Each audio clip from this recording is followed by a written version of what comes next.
Okay guys, I've went and done it again. I'm not even close to being done with the Outcast, but I could not pass up this deal.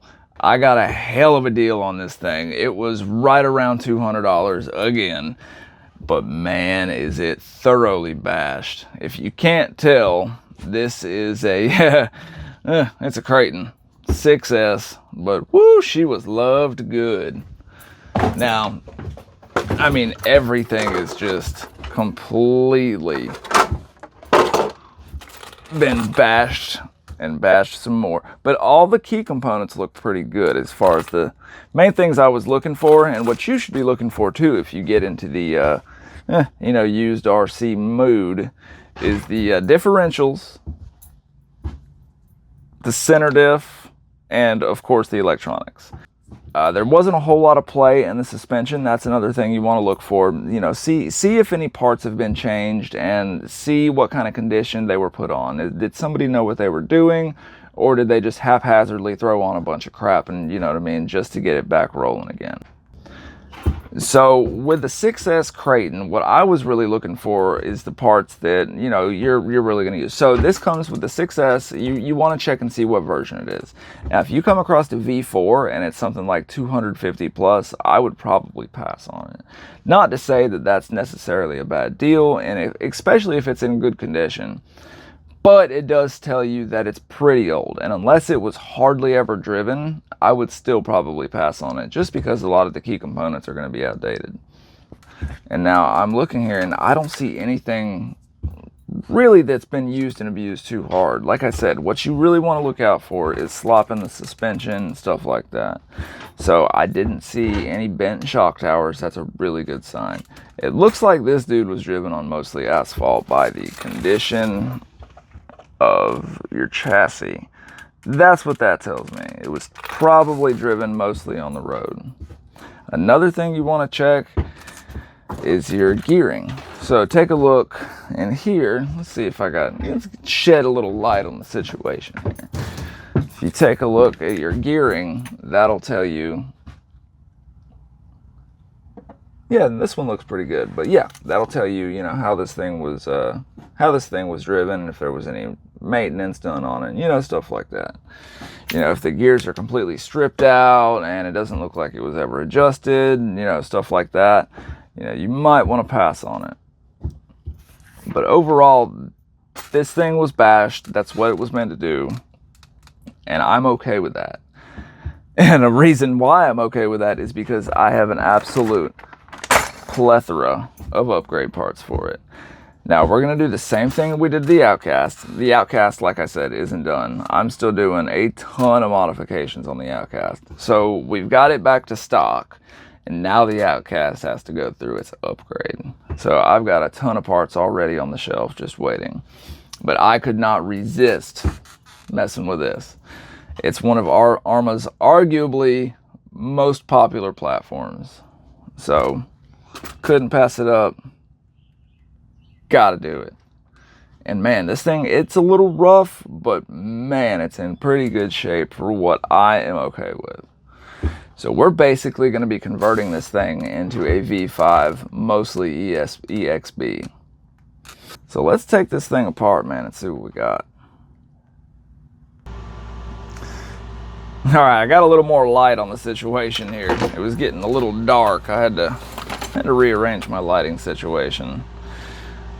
Okay, so on any RC vehicle, but especially on a used RC, you really want to make sure you spend a lot of extra attention to the bolts. So it's really easy to strip these bolts as it is, but you add a little rust to the situation and you're gonna have a bad time. So be extremely careful with them. I would absolutely highly recommend going through and trying to break, you know, a few of them, if not all of them, by hand first. That would be my recommendation. Especially ones that are going into metal. That's the last thing you want. You don't want to introduce any more problems.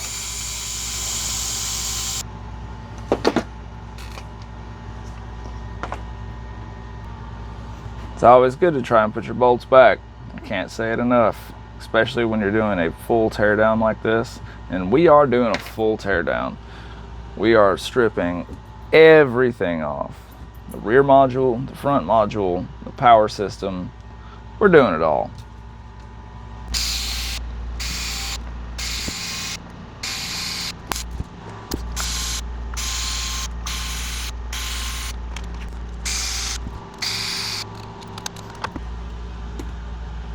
Now, by the looks of this, guys, I don't think this thing's ever really been torn all the way down, taken all the way apart. Just my gut feeling, but I'm finding a few things here and there that lead me to believe that. I could be totally wrong, and I hope I am. Oh wait, I hope I'm not. I don't know. I don't know what would be better.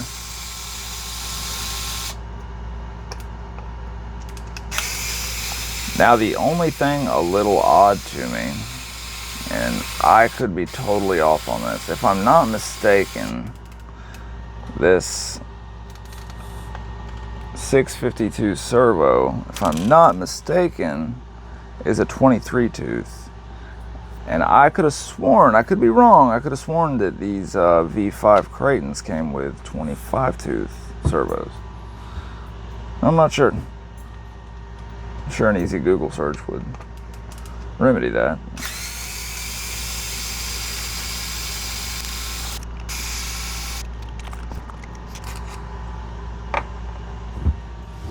As usual, this diff is leaking a little differential fluid. That's okay. Yeah, we are completely restoring this. I mean, from the ground up. We're gonna update the ESC. I mean, absolutely everything. This pinion doesn't look like it has too much or too little wear. What too little? It doesn't look like it has too much wear on it, which is really good.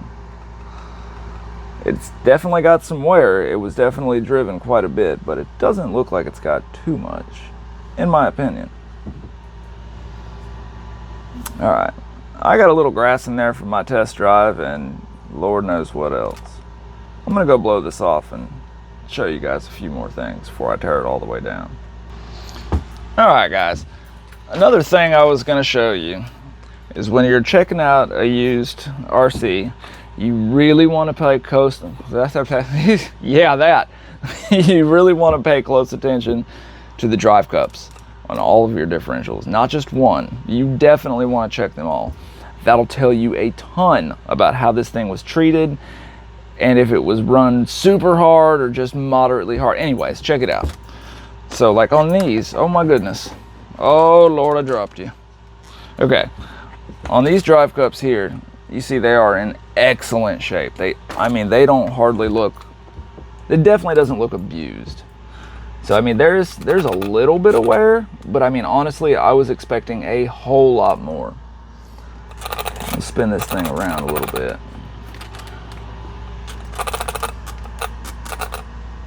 Yeah, check that out. These drive cups are in fantastic shape. That's really what you want to see, ideally. And it's not just one, they all look like that.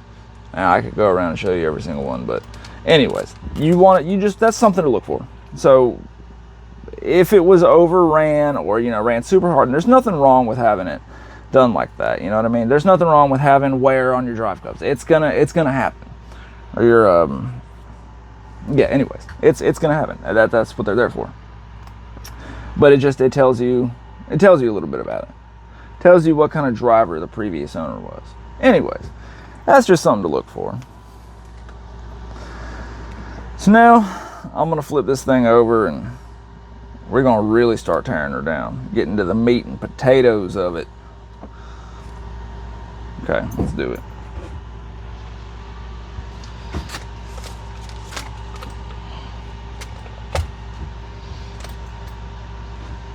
Okay, another extremely important part, and it kind of goes without saying, but I still got to say it. It is absolutely important. Hey, look at that. There isn't one single missing screw. This one's not supposed to be there. There isn't a single missing screw in this thing.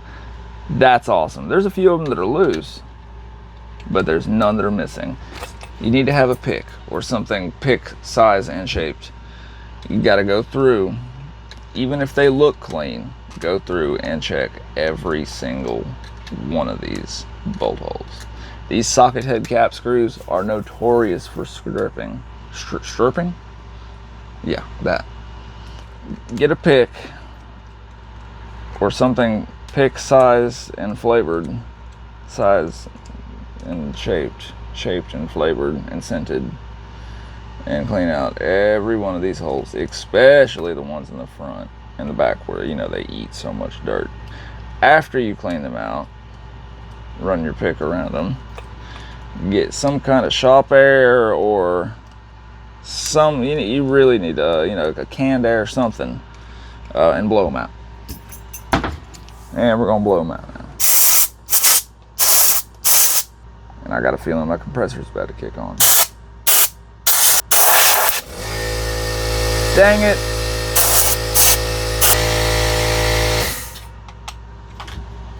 Okay, you really want to go through and break all of these by hand. Every single one, even if it's going into plastic. And I only say that because you can strip ones that are in plastic. Even though they're in plastic, if those heads are in bad shape, they can't strip out on you.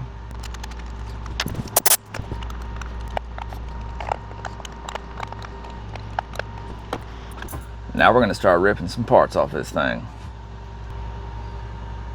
Alright, we're getting the big guns out for this one. Gotta get the old Makita. It just makes it a little faster. And I feel comfortable doing it if I've broken everything loose by hand.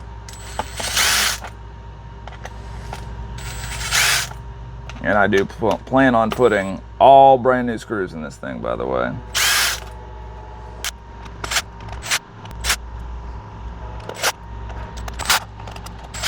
Alright, let's drop the rest of these parts off and make this thing a true roller.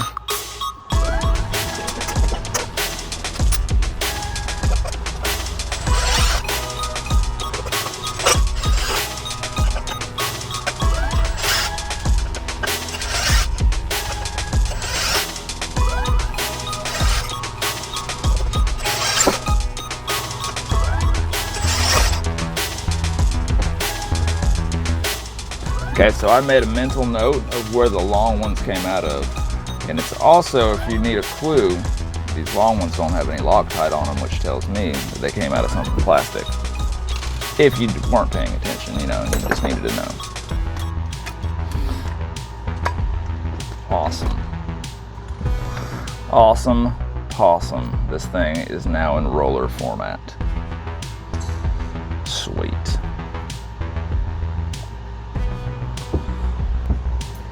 To keep track of my long screws, I'm going to go ahead and just pop them back in here. That way I know where they came from.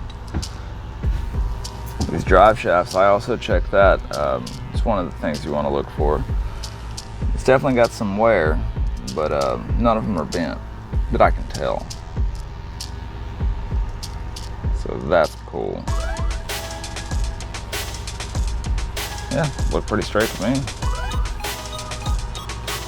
That's the official, straightness tester right there. Yep, straight, it's good.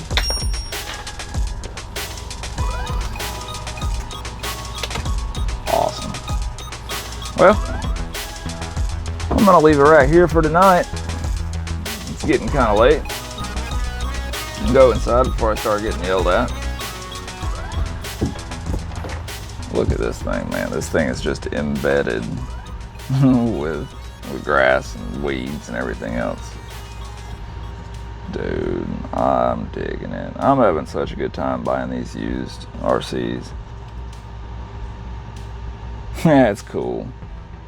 I'm gonna take this thing all apart and clean it up, update the firmware and the whole nine. Awesome. Alright guys, we're going to end the first part here. We've got the next video coming really soon. I appreciate you guys watching. If you don't mind, like and subscribe. We'll catch y'all in the next one. We're going to get this build done and on the track here really soon.